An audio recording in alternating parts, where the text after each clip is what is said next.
اسے گہری نظر سے دیکھا۔ تم جھوٹ بول رہے ہو۔ اس کی آنکھیں مینا برسانے لگیں۔ میں کسی بے گناہ کو کیوں ماروں گا؟ وہ اس کی آنکھوں میں جھانک رہا تھا۔ میری دشمنی صرف تم سے ہے۔ تم مجھ سے بہت زیادہ نفرت کرتے ہو نا؟ نینا نے جیسے تصدیق چاہی۔ بے حد، بے انتہا۔ وہ ایسے بولا جیسے محبت کا اقرار کر رہا ہو۔ تو مجھے زندہ کیوں رکھا ہوا ہے؟ مجھے مار دو۔ نینا ایسی زندگی سے اب تنگ آ گئی ہوں۔ وہ اسے آفر دینے پر مجبور ہوئی تھی۔ وہ اس کی آنکھوں میں دیکھتا رہا۔ میں تمہیں پل پل ماروں گا۔ نینا اس کی آنکھوں میں دیکھ کر خوف سے کانپ اٹھی۔ نینا باہر لاؤنج میں صوفے پر لیٹی ہوئی تھی۔ وہ مسلسل سونے کی ایکٹنگ کر رہی تھی، مگر اس کے پیٹ میں موجود چوہے اسے سونے ہی نہیں دے رہے تھے۔ وہ کروٹ پر کروٹ لیے جا رہی تھی۔ تھک ہار کر وہ اٹھ بیٹھی۔ کیا کرے اور کیا نہ کرے؟ کھائے بنا تو نیند آنے سے ہی رہی۔ وہ کچن میں گئی۔ فریج کو تالا لگا تھا۔ ہاتھ پاؤں ادھر ادھر مارے مگر کچھ ہاتھ نہیں آیا۔ ایک نظر اس نے کمرے کے دروازے پر ڈالی۔ کمرے میں آئی مگر کاشان روم میں نہیں تھا۔ وہ پل میں یہاں تو پل میں وہاں ہوتا تھا۔ وہ مایوسی ہو گئی اور باہر آ گئی۔ کیسے نکلوں یہاں سے؟ یہ ایک قید خانہ ہے۔ یہ تو مجھے بھوکا ہی مار دے گا۔ نینا سر تھامے بیٹھی تھی۔ نینا کو اپنے گھر کا فریج یاد آیا جو ہر وقت فروٹس اور کھانوں سے بھرا رہتا تھا۔ اس بھوک میں اسے ہر وہ کھانے یاد آ رہے تھے جو وہ کھانے سے انکار کر دیتی تھی۔ وہ ایک دفعہ پھر سے اٹھی اور روم میں گئی۔ اب وہ کوئی پیپر دیکھ رہا تھا۔ ایسا ہو نہیں سکتا تھا کہ اسے معلوم نہ ہو کہ وہ دروازے پر کھڑی ہے، لیکن وہ نینا کو مکمل نظر انداز کیے ہوئے کام میں مگن رہا۔ کاشان، نینا نے اسے آواز دی۔ بولو۔ وہ بنا چونکے کام میں مصروف رہ کر بولا۔ بھوک سے مجھے نیند نہیں آ رہی۔ تو ابھی بھی اس نے نگاہ اٹھا کر نہیں دیکھا۔ میرے لیے کھانے کے لیے کچھ لاؤ۔ نینا اسے اس طرح فرمائش کر رہی تھی جیسے منچاہی بیوی ہو اور وہ سر کے بل اپنی بیوی کی فرمائش پوری کرنے کے لیے بالکل تیار ہو۔ بھوکی رہو، وہ دو ٹوک بولا۔ نینا کو اس سے اس جواب کی توقع نہ تھی۔ وہ خاموشی سے باہر آ گئی اور صوفے پر لیٹ گئی۔ ابھی اس نے لیٹ کر پاؤں سیدھے بھی نہیں کیے تھے کہ کاشان باہر سے آ گیا اور اس کے ہاتھ میں بھنا ہوا چکن تھا جس کی خوشبو پورے لاؤنج میں پھیل گئی تھی۔ کسی خوش فہمی میں مبتلا نہ ہونا۔ تمہیں اذیت دینے کے لیے ضروری ہے تم صحت مند رہو۔ پلیٹ ٹیبل پر رکھ کر وہ پاؤں پٹخاتا ہوا وہاں سے چلا گیا۔ نینا نے حیرت سے اسے دیکھا مگر پھر چکن کی طرف متوجہ ہوئی، چنانکہ بھوک اب ناقابل برداشت ہو چکی تھی۔ کھانا کھا کے اس کی جان میں جان آئی اور پلیٹ لے کر کچن میں آئی۔ کچن بہت بکھرا ہوا تھا۔ نینا نے سوچا کچن سمیٹ لیا جائے، اس طرح کھانا بھی کچھ ہضم ہو جائے گا۔ نینا نے کچن اچھے سے صاف کیا اور صوفے پر آ گئی اور اب وہ ابا جان کے بارے میں سوچ رہی۔ انہیں یاد کر کے نینا کی آنکھیں بھیگ گئیں۔ کاش میں یہاں سے نکل سکوں۔ کاشان مجھے چھوڑ دے۔ نینا نے دعا کی۔ ضرور کوئی نہ کوئی راستہ ضرور ہوگا۔ اللہ میری مدد ضرور کریں گے۔ نینا کو یقین تھا۔ یہی تانا بانا بنتے نینا نہ جانے کب سو گئی۔ نینا کب تک گھر میں بور ہوتی بیٹھے۔ بھی وہ تھک چکی تھی اور ٹی وی پر بھی کچھ خاص پروگرام نہیں آ رہا تھا۔ اب اس نے گھر کی صفائی کی ٹھانی۔ دوپٹہ نینا نے سائڈ پر رکھا اور جھاڑو اٹھا کر کام میں لگ گئی۔ گھر کو صفائی کی بہت ضرورت تھی اور نینا نے دل لگا کر صفائی کی۔ گھر شیشے کی طرح چمک رہا تھا۔ ابھی وہ واش روم دھو ہی رہی تھی کہ نینا کو کسی کی موجودگی کا احساس ہوا۔ نینا جلدی سے مڑی اور کاشان کو دیکھ کر اس کی جان میں جان آئی۔ توبہ، مجھے ڈرا ہی دیا۔ اس نے ڈر کر سینے پر ہاتھ رکھ لیا تھا۔ میں کچن کا سامان لایا ہوں، دیکھ لو، بہت سیریس انداز میں کہہ کر وہ مڑ چکا تھا۔ وہ ہر چیز کو بہت حیرت سے دیکھ رہا تھا۔ پورا گھر شیشے کی طرح چمک رہا تھا۔ وہ دل ہی دل میں اسے داد دیے بنا نہیں رہ سکا۔ وہ واش روم میں فوراً فارغ ہو کر کچن میں گئی، چنانکہ اتنا کام کرنے کے بعد اسے بہت زوروں سے بھوک لگی تھی، مگر کچن میں کچھ سبزیاں اور گوشت دیکھ کر اس کا منہ بن گیا۔ اسے لگا تھا کسی ریسٹورنٹ سے کھانا لایا ہوگا، مگر یہاں کچی سبزیاں اس کا منہ چڑھا رہی تھیں۔ وہ ٹی وی لاؤنج میں بیٹھا ٹی وی دیکھ رہا تھا۔ وہ سب کام ایک عام انسان کی طرح کرتا تھا، کہیں سے جن نہیں لگتا تھا۔ وہ تو اب بھولنے لگی تھی کہ وہ ایک جنسات ہے۔ کچھ پکا ہوا ہی لے آتے۔ نینا اسے کہے بنا نہیں رہ سکی، لیکن کاشان نے اسے جواب نہیں دیا۔ زیادہ بحث کرنا بیکار تھا۔ اس نے چاول بھگوئے اور پلاؤ بنانے لگی، ورنہ آٹا گوندھ کر روٹیاں بنانی پڑتی۔ اور اس کے اندر یہ ہمت نہیں تھی۔ جلدی جلدی پلاؤ ریڈی کیا اور ایک پلیٹ میں چاول لیے وہ ٹی وی لاؤنج میں بیٹھ کر کھانے لگی۔ کاشان بھوک سے چکر کاٹ رہا تھا۔ اسے امید نہیں تھی نینا اسے کھانے کا نہیں کہے گی۔ وہ باہر آیا۔ اسے کھانا کھاتے دیکھ کر کاشان کو غصہ تو بہت آیا مگر ضبط کر گیا اور خود دیگچی سے چاول نکال کر روم میں لے گیا۔ نینا نے اسے حیرت سے دیکھا۔ واہ، اسے کہنا چاہتی تھی کہ اس نے یہ چاول اپنے لیے رات کے لیے بچائے تھے مگر خاموش رہی۔ شاید اسے بھی بھوک ہو۔ جنات کو تو بھوک انسان سے زیادہ لگتی ہے، نینا دل ہی دل میں بولی۔ وہ کچن میں برتن رکھ کر آئی۔ وہ ٹی وی لاؤنج میں بیٹھا ہوا تھا۔ نینا نے اب چونکنا چھوڑ دیا تھا۔ وہ اب روم میں آ گئی۔ تھکن بھی ٹوٹ کر ہو رہی تھی، بستر پر لیٹتے ہی سو چکی تھی۔ نینا کی آنکھ کتے بھونکنے کی آواز سے کھلی۔ وہ جھٹ سے اٹھ بیٹھی۔ یہ وہی آواز تھی جو وہ اپنے گھر میں سن چکی تھی۔ نینا کا دل ایک دم دھک دھک کیے جا رہا تھا۔ تیزی سے وہ باہر آئی مگر وہاں کوئی نہیں تھا۔ گھر میں وہ تنہا تھی۔ شاید میرا وہم ہو، نینا نے سر تھاما ہوا تھا۔ اب نینا کو اپنے پیچھے کتے کے غرارے کی بہت تیز آواز آئی۔ نینا کا دل ڈوب کر ابھرا۔ وہ ایک دم پتھر کی ہوئی۔ دھڑکتے دل کے ساتھ نینا نے پیچھے مڑ کر دیکھا۔ نینا کی جان ہی نکل گئی۔ نینا کو لگا جیسے اسے دھوکا ہوا ہے۔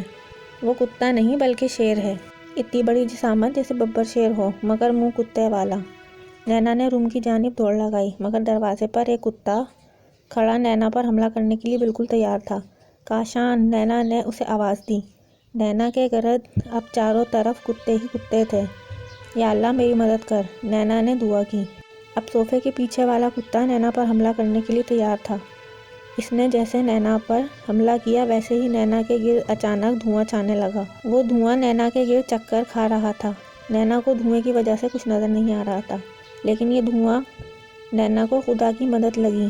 اب آہستہ آہستہ دھواں چھٹنے لگا اور دھواں جب ختم ہوا تو نینا چاروں طرف دیکھ کر حیران تھی۔ وہ ایک بار پھر جنگل میں کھڑی تھی۔ حیرت سے وہ چاروں طرف دیکھ رہی تھی۔ یہ میں دوبارہ یہاں کیسے آ گئی؟ کاشان، وہ زور سے چیخی۔ صبر، نینا کو بہت قریب سے اس کی آواز سنائی دی۔ نینا بہت گھبرا گئی۔ نینا کو بہت گھبراہٹ ہونے لگی تھی۔ وہ ایک بار پھر یہاں شیر کا سامنا کر چکی تھی۔ نینا کو بہت ڈر لگا ہوا تھا دوبارہ کسی بادشاہ کے ہتھے نہ چڑھ جائے۔ بہت دیر انتظار کے بعد نینا نے دھواں اٹھتا دیکھا مگر وہ خوف زدہ نہیں ہوئی۔ اس دھوئیں سے کاشان برآمد ہوا۔ تمہیں کچھ دن یہیں رہنا ہوگا، وہ آتے ساتھ بولا۔ کیا مطلب؟ وہ حیران ہوئی۔ وہ لوگ تمہاری وجہ سے میرے بھی دشمن ہو چکے ہیں اور تمہیں مارنے کے لیے ہی وہ لوگ آئے تھے۔ مجھے بہانے سے انہوں نے بلایا اور پیچھے یہاں پہنچ گئے۔ اگر تم مجھے آواز نہ دیتی مجھے پتہ نہ چلتا۔ وہ بالکل سپاٹ انداز میں بول رہا تھا۔ ایک دل تو یہی کرتا ہے ان کے حوالے ہی کر دوں۔ نینا کا دل ہول اٹھا۔ مگر پھر سوچتا ہوں تمہارے باپ کا کیا ہوگا؟ وہ بے قصور ہے، تم اس کے بڑھاپے کا سہارا ہو۔ وہ ایک درخت سے ٹیک لگائے ہوئے تھا۔ نینا اسی کو دیکھ رہی تھی۔ تم نے اپنے ساتھ خود دشمنی کی ہے۔ جنات کے بسیرے میں تم نے خود ہاتھ مارا تھا۔ آج بھی وہ اسی کو قصوروار قرار دے رہا تھا۔ نینا نے ایک لمبی سی سانس لی۔ لیکن اب تم خود کو خود بچاؤ، میں کب تک تمہارے لیے خوار ہوتا پھروں گا؟ کاشان نے غصے سے پاؤں کو ٹھوکر ماری۔ اسے اب شدید غصہ آ رہا تھا۔ نینا خاموشی سے دیکھ رہی تھی۔ وہ کیا کہتی اسے تو معاملے کی سمجھ ہی نہیں آ رہی تھی۔ یہ جنگل ہے، تم آرام سے جیو یا مرو میری بلا سے۔ اس کا دماغ غصے سے کھول رہا تھا۔ اس لڑکی کی وجہ سے اس کے اپنے لوگ اس کے دشمن بن بیٹھے تھے۔ اب کیا کروں؟ نینا بے بسی سے بولی۔ ناچو اور عیش کرو، وہ دل جلے سے بولا۔ صحیح کہا۔ نینا کو بھی غصہ آیا۔ اس جنگل میں ڈانس کتنا رومانٹک ہے نا؟ وہ اسے تصدیق چاہ رہی تھی۔ کاشان اسے خاموشی سے دیکھتا گیا۔ اس کی یہ خوبصورتی بھی اس کے لیے بہت بڑا وبال ہے۔ بندہ اسے اکیلا بھی نہیں چھوڑ سکتا۔ کاشان دل ہی دل میں جھنجھلا اٹھا۔ نینا نہ جانے کیا سوچ رہی تھی۔ چاروں طرف سے مشکل میں گھیر گئی تھی۔ ایک جادوئی جنگل میں تھی جو نہ جانے اسے کہاں لے جانا چاہتا تھا، اور اوپر آسمان پر ایک تارا چاند کے قریب آیا تھا۔ وہ نیچے وہ دونوں مخالف سمت میں دیکھ رہے تھے۔ اس بات سے بے خبر آسمان پر ان کی قسمت کا تارا چمک رہا ہے۔ مجھے یہاں سے جانا ہوگا، وہ لوگ بلا رہے ہیں۔ خیال سے رہنا، یہ جادوئی جنگل ہے۔ کاشان اسے یہ کہتے ہوئے غائب ہو گیا۔ نینا اس جنگل میں تنہا کھڑی رہ گئی۔ چاروں جانب اندھیرا چھایا ہوا تھا۔ نینا وہیں پتھر پر بیٹھی رہی، سوچ رہی تھی اب آگے کیا کرنا ہے۔ جنات کا گروہ اس کے تعاقب میں تھا، یقیناً شالا کی فیملی اس کے پیچھے لگی تھی۔ نہ جانے میں کیے گئے فعل کی سزا وہ لوگ دینے پر تلے تھے۔ سوچتے سوچتے نینا کی سوچ کاشان کی طرف مڑ گئی۔ وہ چاہتا تو اب تک مجھے مار چکا ہوتا، لیکن اس نے مجھے نہیں مارا۔ نہ جانے اب وہ مجھ سے کیا چاہتا ہے۔ انہی سوچوں میں گم نینا چل دی۔ درختوں کا نہ ختم ہونے والا ایک سلسلہ تھا۔ وہ اتنی بہادر کبھی نہیں تھی، مگر اب حالات نے اسے بہادر بنا دیا تھا۔ مگر پھر بھی اس طرح تنہا چلنا اسے خوف میں مبتلا کر رہا تھا۔ بابا کو جب بتاؤں گی کہ میں نے اس طرح کے سفر کیے ہیں، بابا یقین نہیں کریں گے۔ اس سوچ سے اس کے لبوں پر مسکان آ گئی، کیوں نہ کہ وہ ایک بزدل لڑکی تھی۔ اچانک وہ ٹھوکر کھا کر منہ کے بل گری اور منہ سے خون نکل آیا۔ وہ بے دہانی سے چل رہی تھی اور پتھر سے پاؤں ٹکرا گیا۔ دوپٹے سے نینا نے منہ صاف کیا۔ اسی پل نینا کو لگا کوئی تیر کی طرح اس کے پاس سے گزرا ہے، مگر وہ اسے دیکھ نہیں سکی۔ نینا ڈر گئی، کیوں نہ کہ پہلے بھی اس کا سامنا شیر سے ہوا تھا۔ اب کوئی اور بلا نہ نکل آئے۔ وہ ڈر سے ادھر ادھر دیکھ رہی تھی۔ ایک بار پھر کوئی مخلوق اس کے بہت پاس سے تیزی سے تیر کی طرح سے گزری۔ نینا ڈر سے درخت کے پاس میں کھڑی ہو گئی۔ اس کا دل کانپ رہا تھا۔ کیسی انجانی مخلوق تھی۔ نینا درخت کی اونٹ سے دیکھ رہی تھی۔ چھوٹا سا بونا تھا، موٹی موٹی بڑی سی آنکھیں جو اس کے چھوٹے سے چہرے پر عجیب لگ رہی تھیں، لمبی طوطے جیسی ناک، قد 2 سال کے بچے جتنا۔ وہ شاید نینا کو ڈھونڈ رہا تھا۔ نینا کا خوف سے برا حال تھا۔ عجیب و غریب چیز تھی۔ وہ اسی درخت کے پاس آ گیا تھا۔ نینا سانس روکے کھڑی تھی، لیکن وہ بھی پوری چیز تھا۔ جھٹ سے نینا کے سامنے آ گیا اور زور زور سے خوشی سے تالیاں بجانے لگا، جیسے بچے ڈھونڈنے کے بعد خوشی کا اظہار کرتے ہیں۔ اب وہ آنکھیں گھما گھما کر اسے اوپر سے نیچے تک دیکھ رہا تھا۔ نینا کو وہ اب ایک معصوم بچہ سا لگا۔ اس بونے نے اب نینا کا ہاتھ تھام لیا تھا اور اس کے مرمری ہاتھوں کو ہاتھ لگا کر حیرت کا اظہار کر رہا تھا۔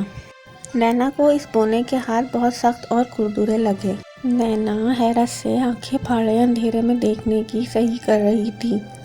وہ حیرت زدہ تھی کہ وہ اندر کیسے آئی۔ درخت ایک سرنگ کی طرح تھا۔ نینا لیٹے لیٹے آگے بڑھنے لگی۔ اس کی کونی چھل گئی تھی اور جھکے جھکے اس کی کمر درد کرنے لگی تھی، مگر سرنگ تھی کہ ختم ہونے کا نام ہی نہیں لے رہی تھی۔ اللہ اللہ کر کے سرنگ سے باہر آئی۔ اس کی سانس پھول گئی تھی اور وہ تھک کر چور تھی۔ باہر جس کمرے میں آئی تھی اسے دیکھ کر وہ بے ہوش ہی ہو گئی۔ وہ بے ہوش ہی نہیں ہوئی، ورنہ وہ چکر آ گئی تھی۔ نینا اس وقت اس بادشاہ کے کمرے میں موجود تھی جہاں کاشان نے اسے نکاح کیا تھا، اور بادشاہ کو دیکھ کر نینا نے بے ساختہ منہ پر ہاتھ رکھ لیا۔ بادشاہ بے ترتیب سا پڑا تھا اور اس کے منہ سے جھاگ نکل رہے تھے۔ نینا اسے صدمے کی کیفیت میں دیکھ رہی تھی۔ یا اللہ، یہ کیا ہو گیا؟ نینا کو اس صورتحال میں کچھ سمجھ نہیں آئی۔ یا اللہ، میں اب کیا کروں؟ بادشاہ نے وہی لباس پہنا ہوا تھا جب نینا یہاں سے گئی تھی۔ نینا اپنا سر پکڑ کر بیٹھ گئی تھی۔ یہ کہاں پھنس گئی ہوں میں؟ گھوم پھر کر واپس یہیں کیسے آ گئی؟ یہ کیسے مرا؟ کچھ سمجھ نہیں آ رہا تھا۔ نینا نے چاروں طرف دیکھا، شاید کوئی کھڑکی نظر آ جائے، مگر بے سود۔ وہ ایک بند ہال تھا۔ دروازے پر کھٹکا ہوا اور وہی لڑکی ٹرے میں چائے لیے چلی آ رہی تھی جس نے اسے نینا کو گولی دی تھی۔ کمرے میں آتے ہی وہ جلدی سے نینا کے پاس آئی اور رازداری سے بولی، تم نے وہ گولی کھلا دی؟ زبردست! اس لڑکی نے خوشی سے نینا کو گلے لگا لیا۔ پھر وہ چلتی ہوئی اس بادشاہ کے مردہ وجود کے پاس آئی۔ تم اس سے بھی بدتر موت کے قابل تھے۔ میرے ماں باپ کو تم نے بے دردی سے مار دیا۔ یہ کہتے ہوئے اس کی آنکھوں میں آنسو آ گئے تھے۔ نینا خوف سے تھر تھر کانپ رہی تھی اور اس کے پاس گئی تھی۔ یہ تو مر گیا، ابھی سپاہی مجھے پکڑ کر لے جائیں گے، نینا نے اسے کہا۔ تم فکر نہ کرو، تمہیں کچھ نہیں ہوگا۔ یہاں خوبصورت لوگوں کو کچھ نہیں کہا جاتا۔ نینا اس کی لاجک پر حیران ہونے کی بجائے پریشان ہو گئی۔ یار، تم سمجھ نہیں رہی، یہ تو مجھے پھانسی چڑھا دیں گے۔ نینا کا پریشانی سے برا حال تھا، مگر وہ لڑکی بہت پرسکون تھی۔ نینا نے سوچ لیا تھا اگر وہ پکڑی گئی تو اس لڑکی کا ضرور بتائے گی۔ تم میرے ساتھ آؤ، وہ لڑکی اسے کہہ کر اس کا ہاتھ پکڑ کر ہال کے کونے میں لے آئی اور دیوار کو ایک طرف سے گھسیٹ دیا۔ دیوار ایک جگہ سے ہٹ گئی۔ تم سیدھا چلتی جاؤ، باقی میں سنبھال لوں گی، جلدی جاؤ۔ نینا بنا سوچے جلدی سے دیوار پار کر گئی اور سیدھا چلتی گئی۔ راستہ لمبا نہیں تھا، جلدی وہ اختتام پذیر ہوا اور وہ ایک گلی میں نکل آئی تھی اور اس کے سرے پر ایک جھونپڑی نما گھر تھا۔ ایک بڑھیا دروازے پر کھڑی تھی اور نینا کو اندر آنے کا اشارہ کیا۔ نینا دائیں بائیں دیکھتی ہوئی گھر کے اندر چلی گئی۔ اس کے اندر آتے ہی اس بڑھیا نے دروازہ بند کر دیا۔ بیٹا آ جاؤ، گھبراؤ نہیں، مجھے سجیلا نے پیغام بھجوایا تھا، تب سے میں تمہارا انتظار کر رہی تھی، اسے اپنا ہی گھر سمجھو۔ وہ اسے ایک کمرے میں لے آئی۔ نینا بہت سہمی ہوئی تھی۔ تمہارے لیے کھانا لاتی ہوں۔ وہ بڑھیا 60 سال کے لگ بھگ تھی۔ کچھ دیر میں وہ آلو کا سالن لے آئی۔ نینا نے خاموشی سے کھایا۔ اس کا دماغ بھی محل میں الجھا ہوا تھا۔ اس لڑکی سجیلا پر کیا گزر رہی ہوگی؟ میں تو وہاں سے آ گئی تھی، پھر وہ بادشاہ کو زہر کس نے دیا؟ نینا اس بات میں بری طرح الجھ گئی تھی۔ آپ سجیلا کی کون ہے؟ نینا کھانا کھا چکی تھی۔ میں اس کی خالہ ہوں، اس کی ماں کی بڑی بہن۔ بڑی شفقت سے خالہ نے بتایا۔ کیا آپ اکیلی رہتی ہو؟ نینا نے گھر میں موجود خاموشی کو محسوس کر کے پوچھا۔ ہاں اکیلی رہتی ہوں، مگر پہلے اکیلی نہیں تھی۔ اس ظالم بادشاہ نے میرے بیٹے کو مروا دیا۔ خالہ کی آنکھ میں آنسو آ گئے۔ نینا کو وہ ایک ظالم بادشاہ لگا۔ اس کے ساتھ اس سے بھی برا ہونا چاہیے تھا۔ نینا کو وہ پل یاد آیا جب وہ اس کے ساتھ زبردستی کر رہا تھا، مگر وہ اپنے انجام کو اب پہنچ چکا ہے۔ نینا نے خالہ سے کہا، اور انشاءاللہ جہنم میں ہوگا۔ خالہ کے الفاظ میں بہت نفرت تھی۔ نینا کو اس پر رحم آیا اور اسی اثنا میں گھر کا دروازہ زور زور دھڑ دھڑ اٹھا۔ خالہ جلدی سے اٹھی۔ بیٹا جلدی اٹھو، شاید ان لوگوں کو تمہاری خبر ہو گئی ہے، تم جلدی سے پچھلے دروازے سے نکل جاؤ۔ خالہ بہت پھرتی سے نینا کو پچھلے دروازے میں لے آئیں۔ نینا نے نکلتے ہی دوڑ لگا دی۔ نینا اندھا دھند بھاگی جا رہی تھی۔ رات کا نہ جانے کون سا پہر تھا۔ بھاگتے بھاگتے اس کا سانس پھول گیا تھا۔ چند لمحے کے لیے وہ ستانے گور کی خوف سے چاروں طرف دیکھ رہی تھی، لیکن سر پر آئی آفت سے وہ بچ نہیں سکتی تھی۔ سپاہی کچھ ہی دیر میں اس کے سر پہنچ جاتے اگر وہ یہاں سے نہ نکلتی۔ نینا نے دور سے سپاہیوں کی آواز سنی۔ نینا جلدی سے دوبارہ بھاگنے لگی۔